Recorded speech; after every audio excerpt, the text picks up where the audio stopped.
And I want to thank the members of the Senate, and I want to thank the members of the House, and I want to thank the terrific members of the House impeachment manager team.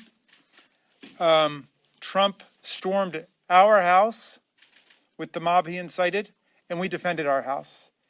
And he violated our Constitution, and we defended the Constitution. And they tried to trash our democracy, and we revived it, and we protected it. This was the most bipartisan presidential impeachment in the history of the United States. And we know that impeachment, for reasons that we could explore at some other time, often becomes partisan. But this was the most bipartisan presidential impeachment event in the history of the country. It was also the largest Senate vote for a presidential impeachment, 57 to 43. And of course, the vote to impeach was 232 to 197 in the House. So we have a clear and convincing majority of members of Congress that the president actually incited violent insurrection against the Union and against the Congress.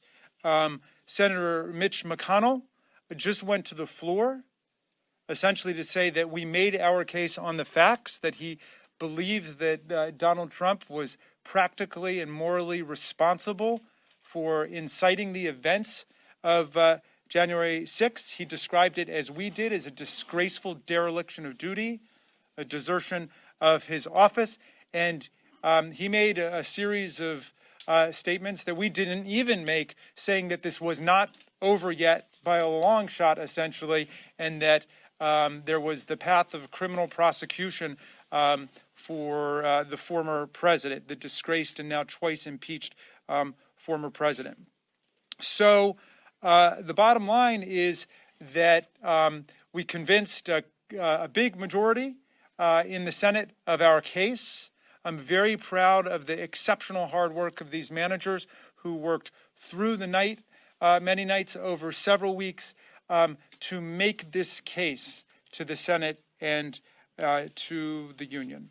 As to, I just want to say, one word about the whole thing about witnesses. We were able to get treated as live under oath testimony, the statement of our colleague, Congresswoman Jamie Herrera Butler. We were able to get a stipulation to that and get it into evidence today by asking for her as a witness.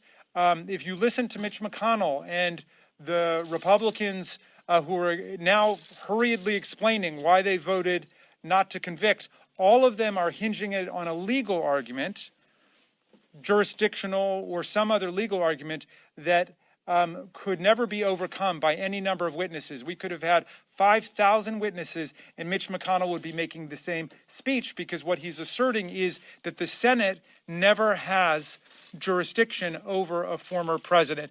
And for reasons I don't need to belabor, because a big part of the trial was about this, we reject that completely. It's totally at odds with our history, the Blunt case, the Belknap case, the text of the Constitution, the original intent of the Constitution, the original understanding of the Constitution, the Senate's own precedents, and so on. But in any event, the point is that no number of witnesses demonstrating that Donald Trump continued to incite the insurrectionists even after the invasion of the Capitol would convince them.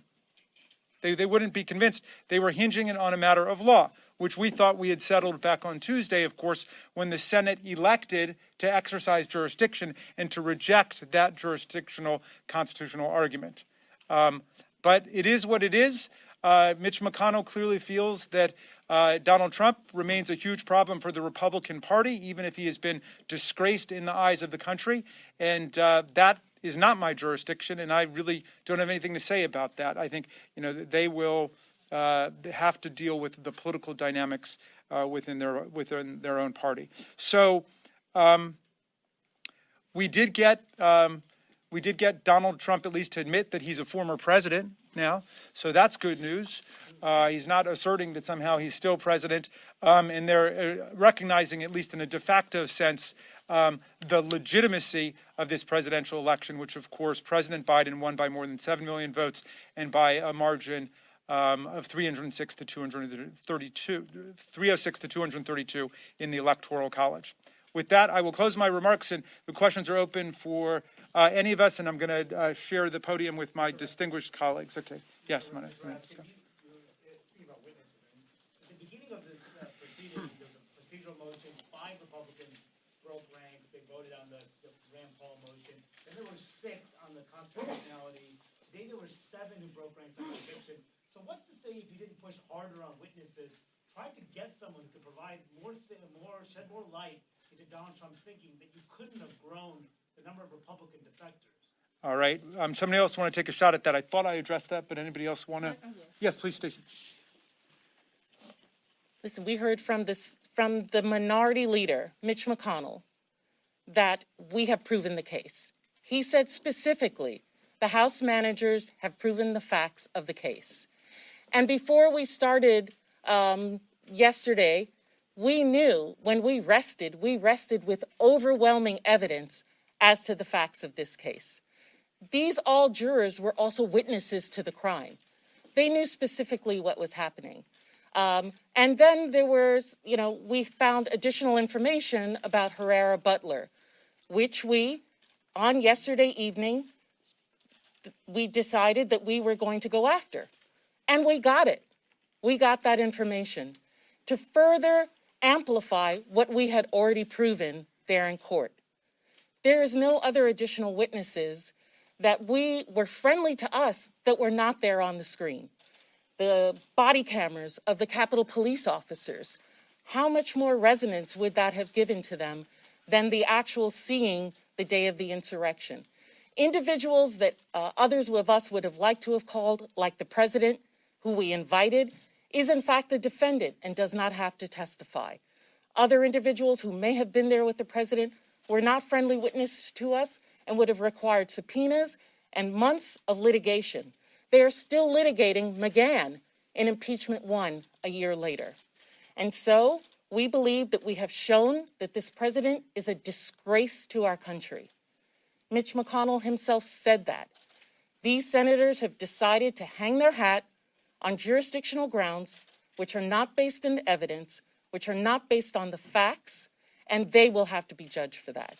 We have done our duty to the American people. Did you consider Kevin McCarthy at all as a possible witness? Let me introduce Speaker Pelosi, and I'll come to you next, Scott. Thank you. It had not been my intention to come to this press availability, however tempting it would be to sing the praises of our House managers on behalf not only of the House of Representatives, on behalf of the American people, and I have to say personally on behalf of my grandchildren, who drew great hope and inspiration from each and every one of you. We could not be prouder of your patriotic presentations, the clarity in which you presented, and again, the inspiration that you have been to so many people. So I thank you for that. When I see all of them, it reminds me that when we recruit candidates to run for office, or we see them self-recruiting, we always say, and they'll say, well, I could be the president of my university, or I could be the head of my hospital department, or this or that. And so I have to think about whether I run for Congress. We always say, we don't want anybody without options. That's why we're looking to you to run, because you have options. That shouldn't be a reason for you not to run. But what we saw in that Senate today was a cowardly group of Republicans who apparently have no options because they were afraid to defend their job, respect the institution in which they served. Imagine that it would be vandalized in so many bad ways that I won't even go into here, and that they would not respect their institute. That the president of the Senate, Mike Pence, hang Mike Pence, was the chant, and they just dismissed that. Why? Because maybe they can't get another job. What is so important about any one of us? What is so important about the political survival of any one of us that is more important than our Constitution that we take an oath to protect and defend? But why I came over was because I listened to Mitch McConnell. Mitch McConnell, who, when this distinguished group of House managers were gathered on January 15th to deliver the articles of impeachment, we're told it could not be received because Mitch McConnell had shut down the Senate and was going to keep it shut down until the inauguration.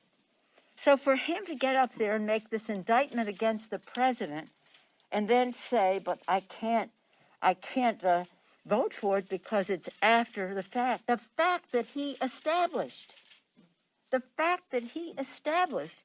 that it could not be delivered before the inauguration. Now, when you think about January 6th, between January 6th and January 20th, you're only talking about just under 2 weeks, a day under 2 weeks. So the big lie, stop the steal, the big lie that you talked about, stop the steal, was the momentum for getting these people there on the 6th. They honestly believe, for whatever reason, maybe too much social media, whatever. Watch Social Media, that movie. So why they were thinking that that was true, that the election was not legitimate, whatever the reason the president told them. So that's the 6th. The week later, we impeach in the House. Thank you to those of you who participated right away. Jamie Raskin, Ted Lieu, and David Cicilline. Where's David? David Cicilline. They had it all written up and ready to go. Bipartisanly, passed the House, and then 2 days later, ready with the case to take to the Senate. Oh, we can't receive it. Not a question. And then by the law, you're supposed to receive it and the next day start the trial. So for Mitch McConnell, who created the situation where it could not have been heard before the 20th, or even begun before the 20th in the Senate, to say all the things he said, oh my gosh, about Donald Trump and how horrible he was and is, and then say, but the time that the House chose to bring it over. No, we didn't choose. You chose not to receive it. So I think that's really important. And again, it doesn't matter. As Jamie and others have told us, you can have the case after the person is out of office. So it's an elementary discussion. The Senate rules in that way and honoring a precedent on this. So it didn't matter, except it was not the reason that he voted the way he did. It was the excuse that he used. And so that's why I think it's important, because that was a very important speech.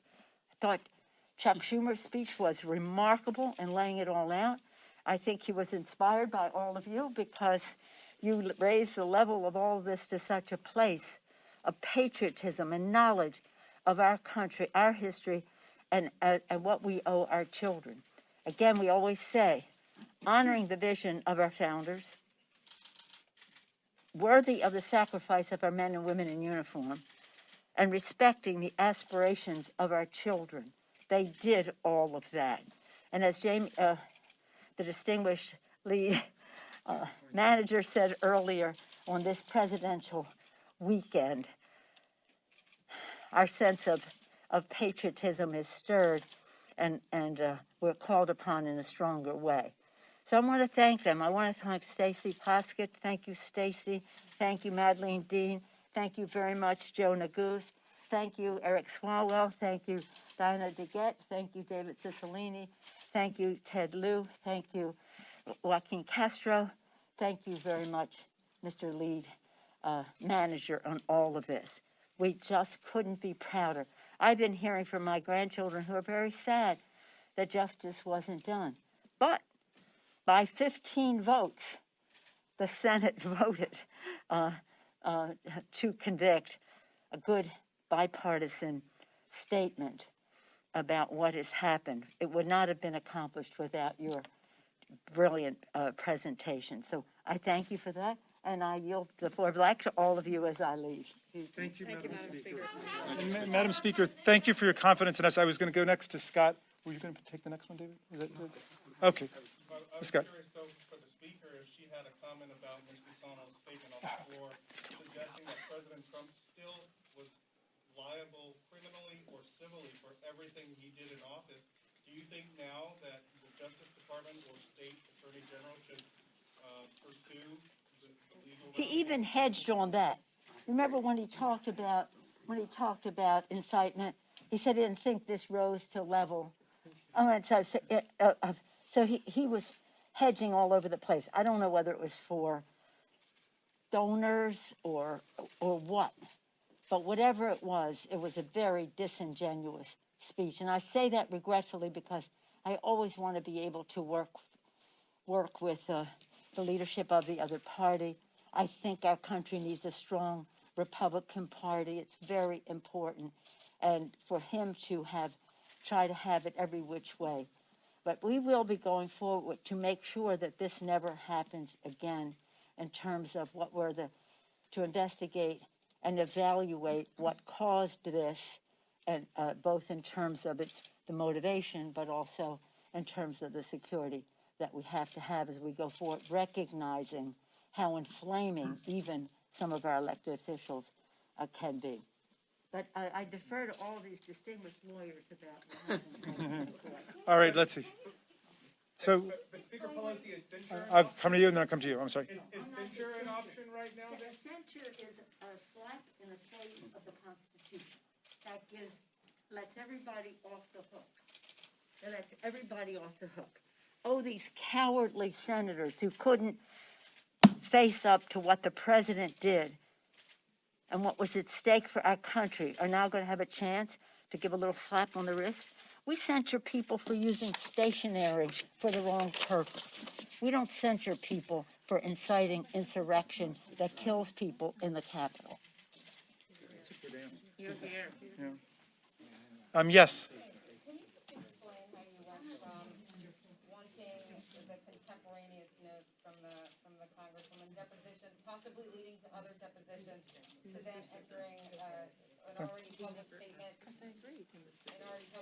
into the trial record? Did you try and reach out to her at all? And then separately, did the White House either indirectly or directly have any involvement in the decision to call you witnesses? You know what? I mean, I don't want to. We tried this case as aggressively as we could on the law and on the facts. We did everything that we could. We got from the president's lawyers exactly what we wanted, which was the entering into the evidentiary record of the statement by our colleague, Congresswoman Butler. And we got that. I was able to read it before the entire country, and it became part of the case, and it became an important part of our case.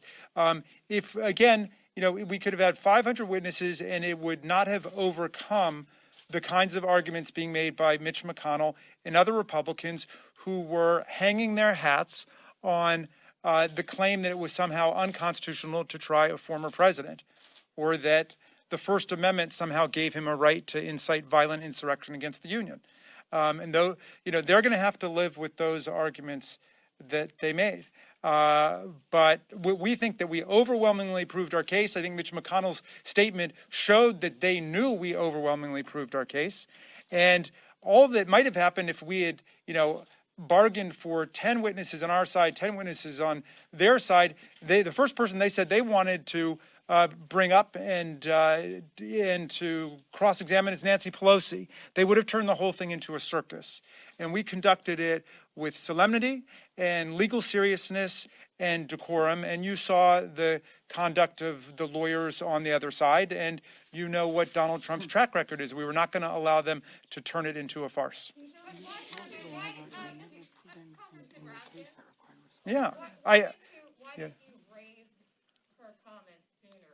She said in her statement, so why didn't you introduce it in the trial sooner? Why did you the state, at least the first time that I saw the statement was yesterday. It was that statement was released yesterday.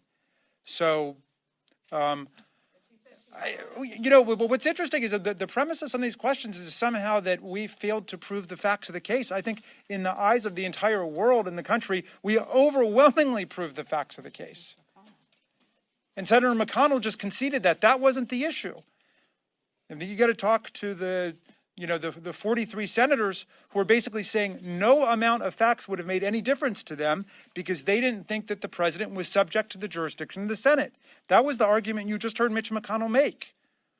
So forgive me for reacting strongly to that, but that seems to me to be a completely bizarre conclusion to these events, to say that somehow if we had just had one more witness, Mitch McConnell would have come over to our side. Just listen to his words. Yes, sir. Congressman, thank you. Just to follow up on the earlier question, did the White House convey to you in any way that they did not want witnesses that might draw out the process?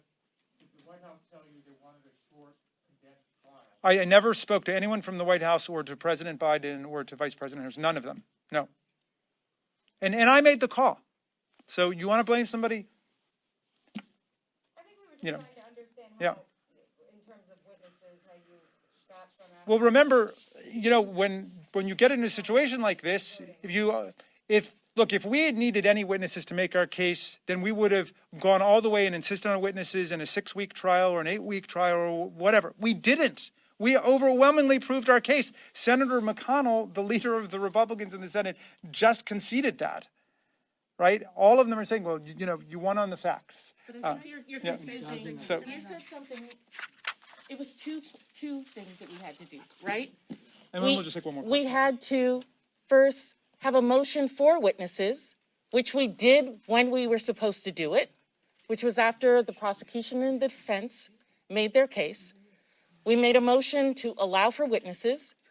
And then after that, we requested one witness. The Republican counsel for the president, the former president, said he was going to bring 100 witnesses.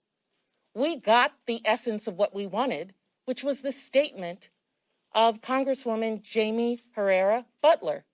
The defense got nothing. And I think that what you're doing is making a lot out of and dismissing the incredible evidence of havoc, mayhem, and what this president had done over a period of months to bring destruction to our democracy by talking about if you had 2 or 3 more witnesses, what was going to happen.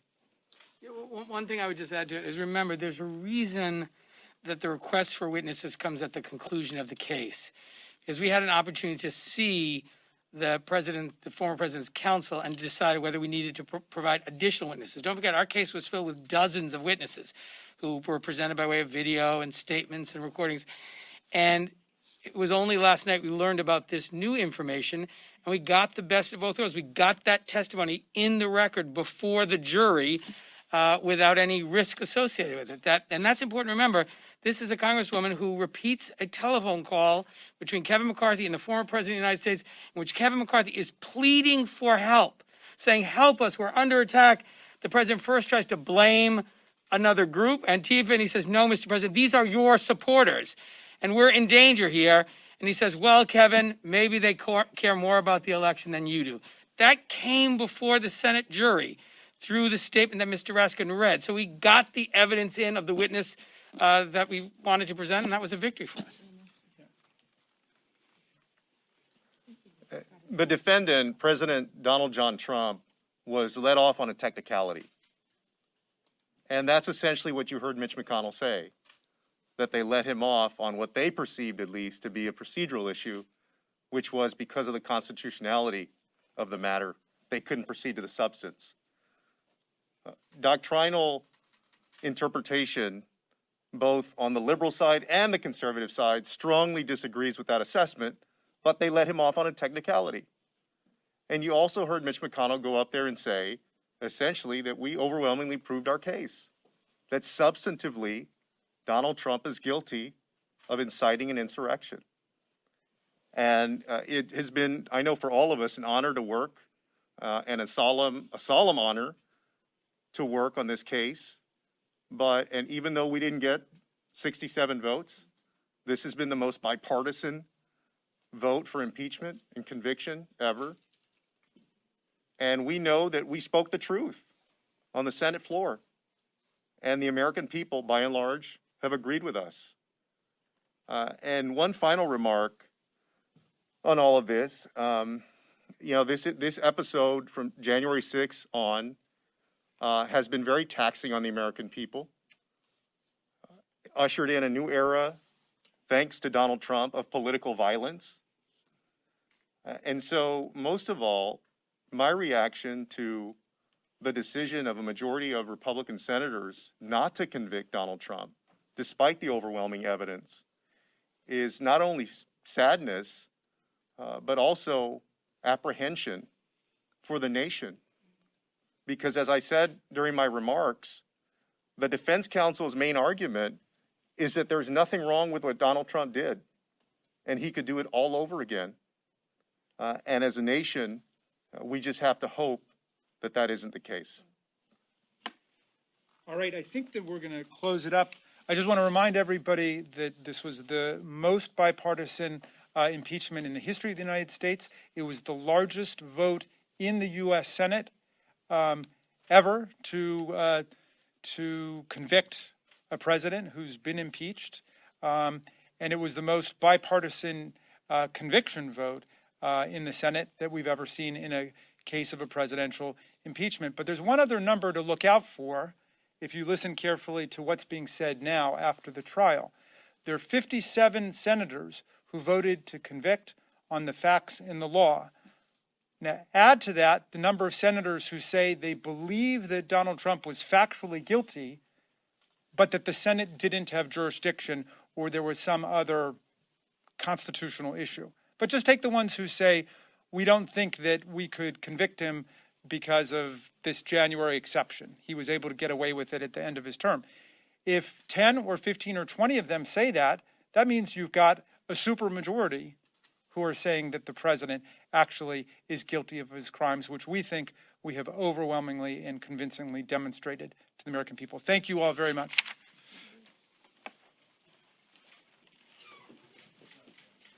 I gotta go this way first. My bag is over here.